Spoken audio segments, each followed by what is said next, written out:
Hello students, अभी तक तो हम लोगों ने अर्थवर्म की और कॉकरोचेस की morphology as well as the anatomy पढ़ी है। अब हम लास्ट जो क्रिएचर जिनके बारे में पढ़ने जा रहे हैं, जिसके बारे में पढ़ने जा रहे हैं, वो है फ्रॉग। सो लेट्स स्टार्ट की what is the morphology and anatomy of the frogs. Okay, frogs can live both on land and in fresh water and belong to the class Amphibium of the phylum Chordata. Frogs का अगर general classification की बात करें तो frog जो है phylum Chordata से belong करता है और इसकी जो क्लास है वो है एम्फीबिया। एम्फीबियंस की ये कैरेक्टरिस्टिक्स होती है कि they can live both on land as well as on the water. Frogs तो आपने अपने घरों के आसपास तो सबने देखे ही होंगे। तो frogs can live on the land as well as on the water और it can live in the fresh water. ठीक, they do not have constant body temperature, that is their body temperature varies with the temperature of the environment.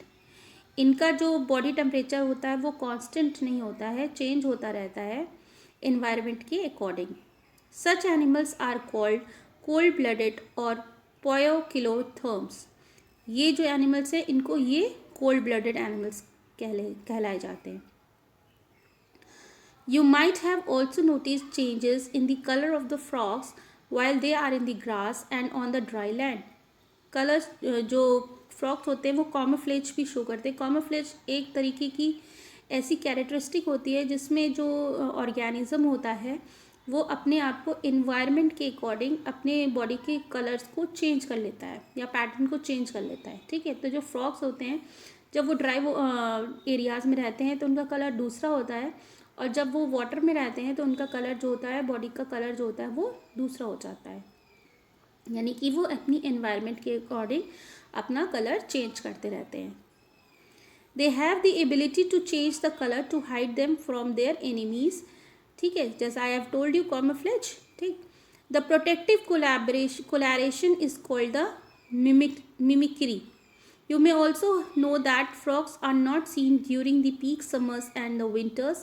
During this period, they take shelters in deep burrows to protect them from the extreme heat and cold. This is known as summer sleep estivation and winter sleep hibernation respectively. जो frogs होते हैं आप ज़्यादातर उन्हें बरसात के time पे देखोगे वैसे तो, लेकिन इसका रीज़न क्या होता है कि बरसात में क्या होता है, जहाँ पे फ्रॉग रह रहे होते हैं वहाँ पानी भर जाता है तो इसलिए वो बाहर आ जाते हैं। ठीक है, दूसरी बात, जो विंटर्स और समर्स जब वो अपनी पीक पे होते हैं, जब ज़्यादा विंटर्स होते हैं या फिर ज़्यादा समर्स होती हैं तो उस टाइम पे जब वो पीक पे होते हैं तो उस टाइम पे आपको फ्रॉग जो होते हैं वो नहीं दिखेंगे। इसलिए नहीं दिखेंगे क्योंकि उस टाइम पे ये जो है अपने आप को हाइड कर लेते हैं इन एक्सट्रीम टेम्परेचर की कंडीशन से अपने आप को प्रोटेक्ट करने के लिए। तो समर में जब वो अपने आप को हाइड करते हैं तो उसको हम एस्टिवेशन कहते हैं और जब विंटर में वो अपने आप को हाइड करते हैं तो उसको हम हाइबरनेशन कहते हैं। Fine, now let discuss the morphology. Morphology means physical characteristics. Okay, तो पहले हम डायग्राम ही देख लेते हैं फ्रॉग का एक बार अच्छी तरीके से। तो आप देख सकते हो कि जो फ्रॉग की जो बॉडी है वो हेड, ट्रंक और लिम्स में डिवाइडेड है।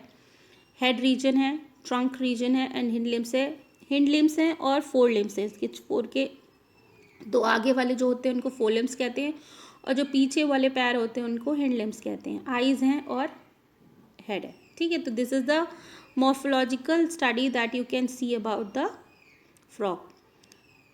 Have you ever touch the skin of a frog? कभी फ्रॉग की स्किन को छू के देखा है हमने? The skin is smooth and slippery due to the presence of the mucus. जो फ्रॉग्स की स्किन होती है वो स्मूथ होती है और स्लिपरी होती है क्योंकि उसमें म्यूकस प्रेजेंट होता है। The skin is always maintained in a moist condition.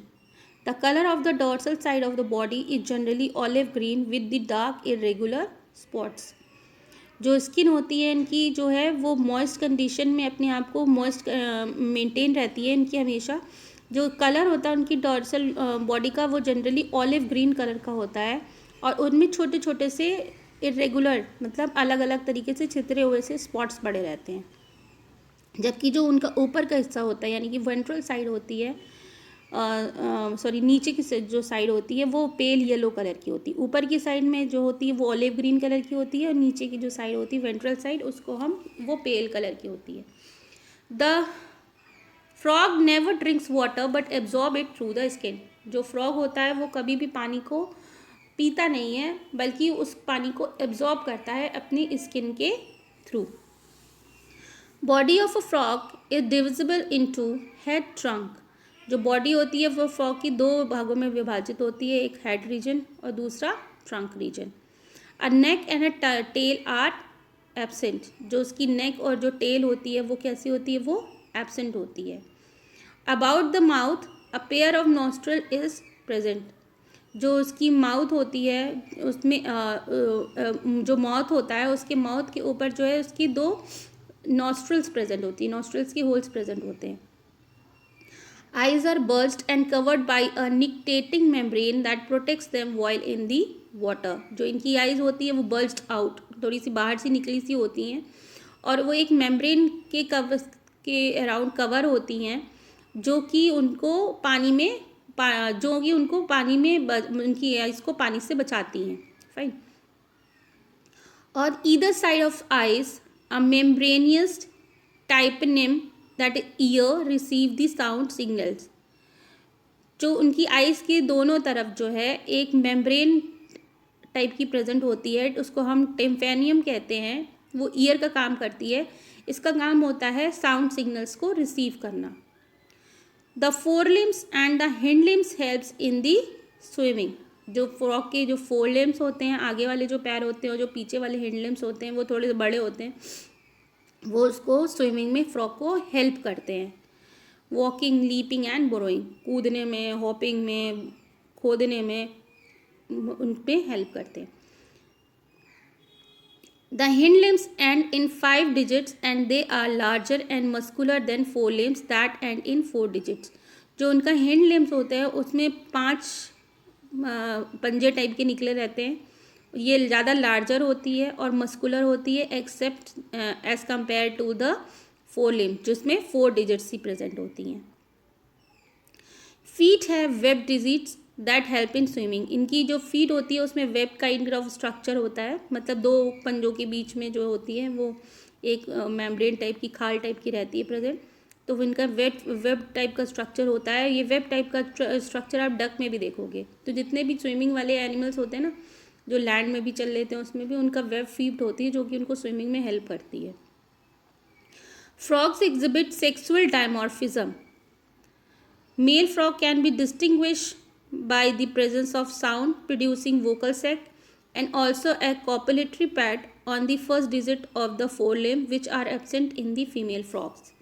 तो इसमें मेल और फीमेल फ्रॉग्स अलग होते हैं, ठीक है। जो मेल्स होते हैं वो साउंड प्रोड्यूस करते हैं, वोकल सैक्स होती है उनमें, और साथ में एक कॉपुलेटरी पैड होता है जो कि first digit of four lamb में प्रेजेंट होता है, पर यही ऑब्वियसली ये फीमेल्स में एब्सेंट होता है। फीमेल फ्रॉग में कॉपुलेटरी पैड जो होता है वो एब्सेंट होता है। तो दिस इज हाउ कि you can distinguish between the male frog and the female frog. तो this is all about the morphology. Now let discuss the anatomy. The body cavity of a frog accommodate different organ system such as digestive, circulatory, respiratory, nervous, excretory and reproductive system with well labeled structures and the function.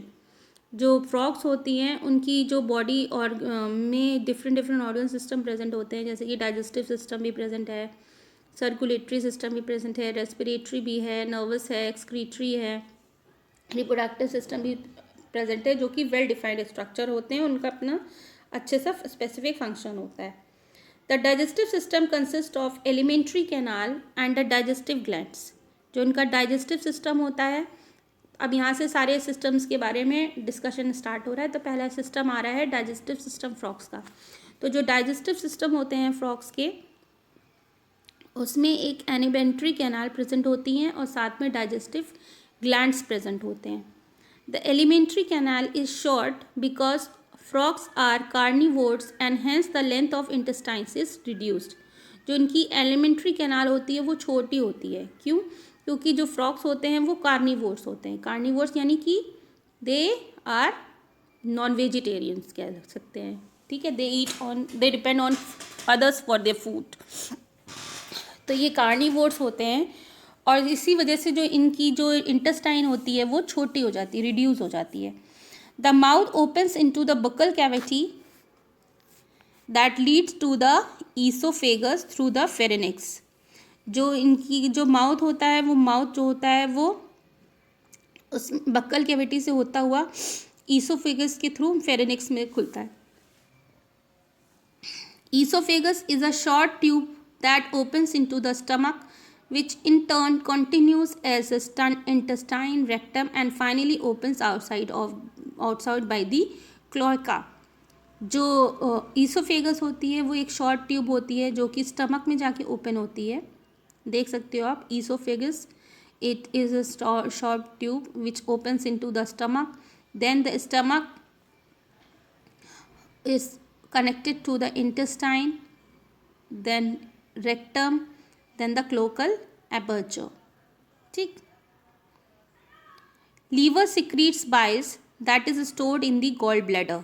जो liver होता है, liver जो है वो bile juice secrete करता है जो कि गॉल ब्लैडर में जाके स्टोर होता है. हमारा भी लीवर से जो भी बाइल जूस निकलता है ना वो हमारे गॉल ब्लैडर में ही स्टोर होता है. ठीक है. Pancreas, a digestive gland, produces pancreatic juice containing the digestive enzymes.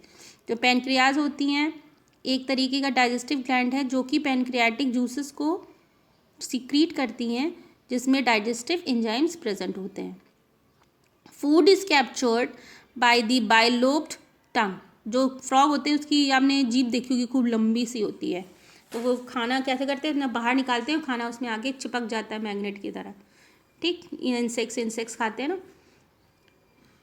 Okay. तो इनकी जो टंग होती है वो बाइलोब टंग होती है, दो भागों में बटी हुई सी टंग होती है. Digestion of food takes place by the action of HCl and gastric juices secreted from the walls of the stomach. जो इनका फूड का जो डाइजेशन होता है वो स्टार्ट होता है HCl जब उसमें सिक्रीट होता है और जब गैस्ट्रिक जूस सिक्रेटेड होती हैं जो कि स्टमक की वॉल से सिक्रीटेड होते हैं. Partially digested food called chyme is passed from stomach to the first part of the small intestine, the duodenum. जो पार्शली यानी कि जो आधा पचा हुआ खाना होता है वो उसको हम चाइम कहते हैं. ये जो चाइम होता है स्टमक के से होता हुआ इंटेस्टाइन के फर्स्ट पार्ट पे पहुंचता है, द ड्यूडेनियम. ठीक. The duodenum receive biles from the gallbladder and pancreatic juice from the pancreas through a common bile duct. फिर वो जो चाइम होता है वहाँ पे जो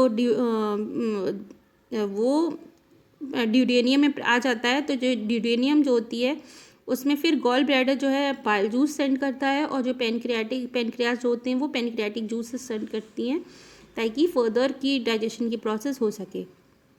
अब बाइल जूस क्या करता है, bile emulsifies fats and pancreatic juice digest carbohydrate and protein. जो बाइल्स होते हैं वो फैट को स्मॉलर मॉलिक्यूल्स में तोड़ते हैं और जो पेनक्रियाटिक जूसेस होते हैं वो कार्बोहाइड्रेट और प्रोटीन को सिंपलर फॉर्म में चेंज करते हैं. कॉम्प्लेक्स फॉर्म में होते हैं ना फूड का स्ट्रक्चर, वो जो एंजाइम्स होते हैं वो इन कॉम्प्लेक्स फूड स्ट्रक्चर को सिंपलर फॉर्म में तोड़ते हैं ताकि हमारा ब्लड या जो भी ब्लड है वो उन न्यूट्रिएंट्स को ईजिली एब्जॉर्ब कर सके. Final digestion takes place in the intestine. जो फाइनली जो डाइजेशन होता है वो कहाँ पे प्रेजेंट होता है, इंटेस्टाइन में प्रेजेंट होता है. Digested food is absorb by the numerous finger like folds in the inner wall of the intestine called villi और माइक्रोविलाई. जो डाइजेस्टेड फूड होता है वो एक फिंगर लाइक फोल्ड्स की तरफ जाता है जो कि इंटेस्टाइन की इनर वॉल में प्रेजेंट होता है. इंटेस्टाइन की इनर वॉल, इस स्ट्रक्चर को हम विलाई कहते हैं या माइक्रोविलाई होते हैं. It is rich in the supply of the blood from where the nutrients get absorbed into the blood by the process of diffusion. The undigested solid phase moves into the rectum and passes out through the cloaca. जो undigested food होते हैं, solid waste जो होते हैं, वो rectum की तरफ move कर जाते हैं, जो कि क्लोका से टाइम टू टाइम पास हो जाते हैं। तो this is about the digestion of the frog. ठीक, अब इसके बाद नेक्स्ट प्रोसेस आती है रेस्पिरेशन की। तो फ्रॉग्स, हाँ, तो उसके बाद नेक्स्ट प्रोसेस आती है रेस्पिरेशन की। तो जो फ्रॉग्स होते हैं वो लैंड और एज वेल एज वाटर दोनों में ही रेस्पिरेशन की प्रोसेस शो करते हैं, क्योंकि दोनों में रहते हैं तो रेस्पिरेशन तो दोनों में ही करेंगे, पर उनके मेथड्स जो होते हैं वो डिफरेंट होते हैं। लेट्स सी कि क्या है। In water skin act as the aquatic respiratory organ और क्यूटेनियस रेस्पिरेशन। जो वाटर में जब ये लोग प्रेजेंट होते हैं तो जो इनकी स्किन होती है वो एक एक्वेटिक रेस्पिरेटरी ऑर्गन की तरह वर्क करती है। Dissolved oxygen in the water is exchange through the skin bye the process of diffusion. जो पानी में जो ऑक्सीजन घुली रहती है वो इनकी स्किन्स के थ्रू जो है वो एब्जॉर्ब हो जाती है। उस प्रोसेस को हम क्या कहते हैं? Diffusion. On land the buccal cavity, skin and the lungs act as the respiratory organs. जबकि लैंड्स पे जो बक्कल कैविटी होती है, स्किन होती है और लंग्स होती हैं, वो इनके रेस्पिरेटरी ऑर्गन्स होते हैं। यानी कि हम कह सकते हैं जो फ्रॉग होते हैं उनमें बक्कल कैविटी, स्किन और lungs all things are present which help them in the respiration but on the land. But while they are in the water तो their skin act as the respiratory organ and exchange the oxygen by the process of the diffusion.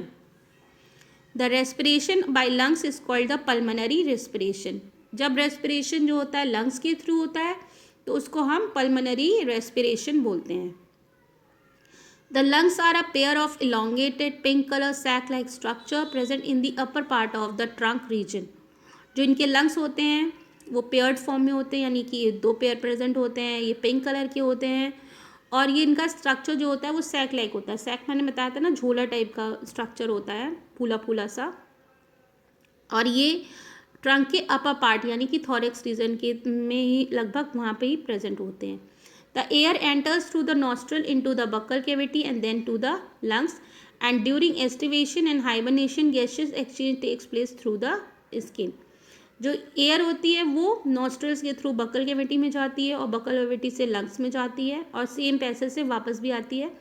जबकि जो aestivation और hibernation की जब का time होता है तो उस टाइम पे जो गैसेस एक्सचेंज की प्रोसेस होती है वो उनकी स्किन के थ्रू होती है। तो this is all about the respiratory and the digestive system of the frog. तो आज हमने क्या पढ़ा? आज हमने फ्रॉग्स के मॉर्फोलॉजिकल स्ट्रक्चर्स के बारे में पढ़ा कि मॉर्फोलॉजी क्या है फ्रॉग की। उसके बाद एनाटॉमी में हमने फ्रॉग्स की डाइजेस्टिव सिस्टम के बारे में पढ़ा और रेस्पिरेटरी सिस्टम के बारे में पढ़ा। हमारे नेक्स्ट वीडियो में मैं जो है आप लोगों से वस्कुलर सिस्टम और एक्सक्रीटरी सिस्टम के बारे में और एक्सप्लेन करूँगी। मे बी रिप्रोडक्टिव सिस्टम भी हमारा कंप्लीट हो सकता है। ठीक है,